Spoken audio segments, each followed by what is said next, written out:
Good afternoon, everybody. John Kelly, Profiler here. And thanks for tuning in as always.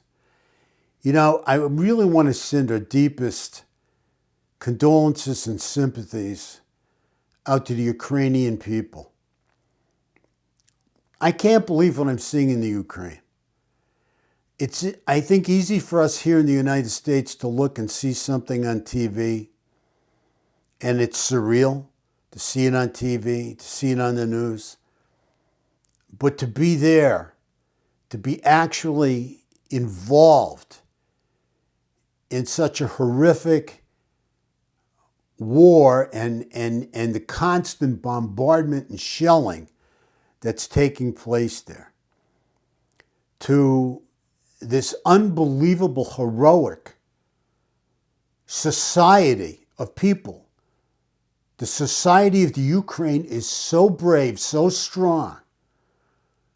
I mean, it's just overwhelming to watch how brave and strong the Ukrainian people are. In the midst of that, you can't have anything but sadness and try and send your deepest sympathies, good thoughts, and money or how else or whatever else you're going to donate to the Ukrainian people. And of course, to try and send good thoughts and hope. All I can say is we really feel for you. God bless you. And we're sorry that you have to endure such a horrific war from a horrific regime. God bless you all. And thank you. Kelly Profiler. And we're focusing today on profiling Putin. Of course he's a psychopath. Of course he's a megalomaniac. He's delusional. I believe he has a paranoid personality disorder. Why don't we skip all this psychobabble? Let's look at it. The dude is pure evil. Okay, there's no question about it. You know how you know when he's lying? He moves his lips. His lips are moving. That's how you know he's lying. Okay? This guy never tells the truth. Never tells the truth. So it should be easy to read because he never tells the truth, so he's always lying. So you just got to think everything that comes out of his mouth's a lie, right? One thing I know for sure, he has great fantasies of power, you know? What we know is power corrupts, and absolute power corrupts absolutely. He's also very fearful of losing his throne, because then he'd lose his power. Some say he's the richest man in the world. I don't know about that, but I know he sure has a lot of money. He has a lot of money, a lot of property, major mansions. I hope his need for greed overcomes his need for power. And I'm going to bring up Adolf Hitler here and use Hitler as an example. See, Hitler didn't care about money. Hitler cared more about getting his methadone shot in the morning and his speed fix, right, than he did money.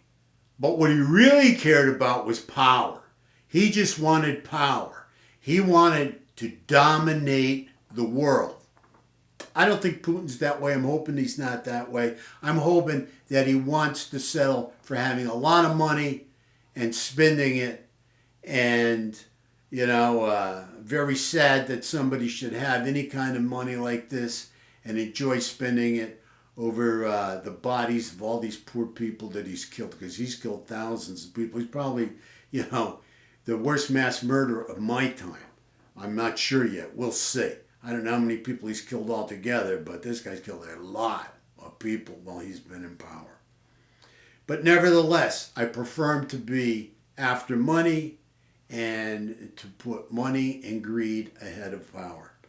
And to realize that in order to spend his money and enjoy his money, he needs a world to do that in.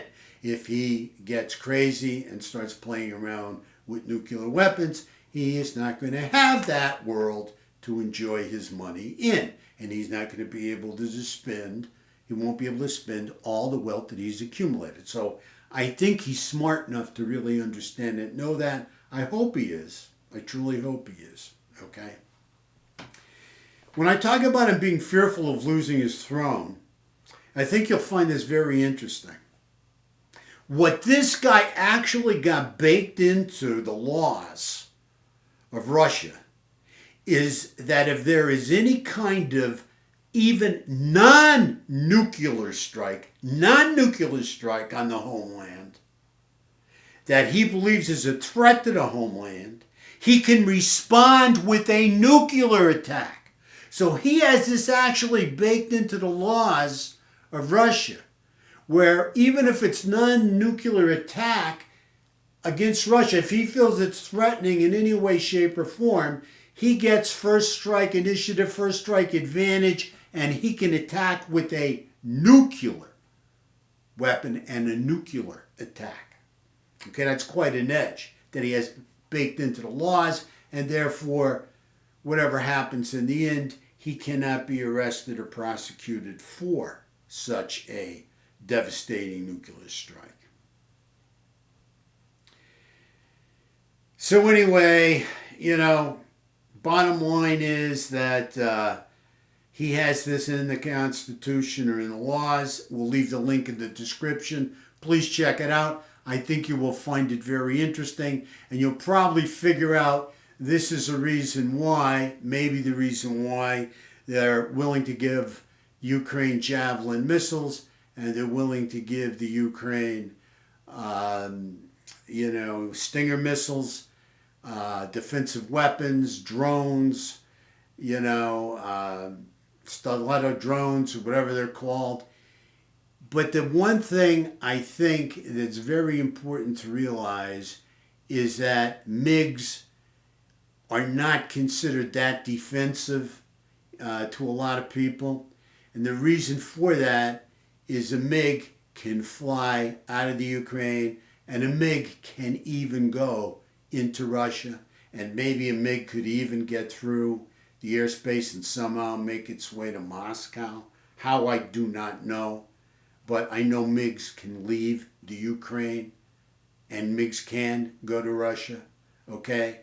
Not saying it would ever happen, but there's that possibility, and I think our intelligence people and our government really realizes that, okay? And that's why they're putting a stop on this. I'm sorry, I said stiletto drones, switchblade drones. I knew it was a knife of some sort. All right, but the bottom line is, if a MiG did penetrate and did go into Russia, okay, by mistake or intentionally, because some pilot made up his mind he was going to take an attack right into the homeland of Russia, you realize that then this could open up what Putin has baked into the laws of the Russian Empire and in the Constitution. And like I said, we'll have that in the description, okay? And he could, in kind, or not in kind, he can attack nuclearly if he feels in any way, shape, or form the homeland is attacked. Not by a nuclear weapon, but he can attack with a nuclear weapon even if the attack on him is by a non-nuclear weapon, like a MiG or some kind of missile or some kind of army or anything at all that threatens Mother Russia. Just so you know, okay? Those are our feelings on it. We analyze everything. I don't know, I would assume most of you have not read this in their Constitution. I think you should, so you have a complete understanding of what we're dealing with here. With all that being said, these are rough times. We will persevere. Most importantly, take care of yourself. Make it a great day. Please continue to subscribe. Please continue to, leave us comments. We always appreciate your comments. We look at them all. We'll definitely respond to you. God bless and make it a great day. Thank you.